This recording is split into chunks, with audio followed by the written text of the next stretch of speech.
नमस्कार. आपल्या सगळ्यांचे महाराष्ट्र सोशल न्यूज चॅनलमध्ये हार्दिक स्वागत. चला वळूया तर एका नवीन बातमीकडे. आजची बातमी. निजामपूर पोलीस ठाण्यात पूर्वी नेमणुकीस असलेले पोलीस हवालदार महेंद्र जाधव आणि शरद ठाकरे या 2 कर्मचाऱ्यांनी तब्बल 200हून अधिक गुन्ह्यांचा मुद्देमाल गहाळ केल्याची बाब पोलीस अधीक्षक श्रीकांत धिवरे यांच्या निदर्शनास आली असून याबाबत त्यांना वारंवार सांगून देखील तसेच पुरेसा वेळ देऊन चौकशी करून देखील तो किमती मुद्देमाल जमा करण्यात आलेला नसल्याने या दोघेही पोलीस कर्मचाऱ्यांचे निलंबन करण्याची कारवाई पोलीस अधीक्षकांनी केली असून या दोघांवर निजामपूर पोलीस ठाण्यात गंभीर स्वरूपाचे गुन्हे दाखल करण्यात आले आहे. या दोघेही पोलीस कर्मचाऱ्यांवर भारतीय न्याय संहिता कलम 314 अन्वये गुन्हा दाखल करण्यात आला असून या कारवाईमुळे पोलीस दलात एकच खळबळ उडाली आहे.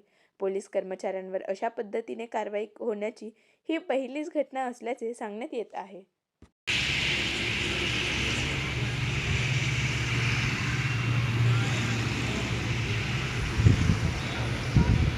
बातमी आवडल्यास चॅनलला लाईक व सबस्क्राईब करा व दररोज अशा नवनवीन बातम्या पाहण्यासाठी चॅनलला फॉलो करा. धन्यवाद.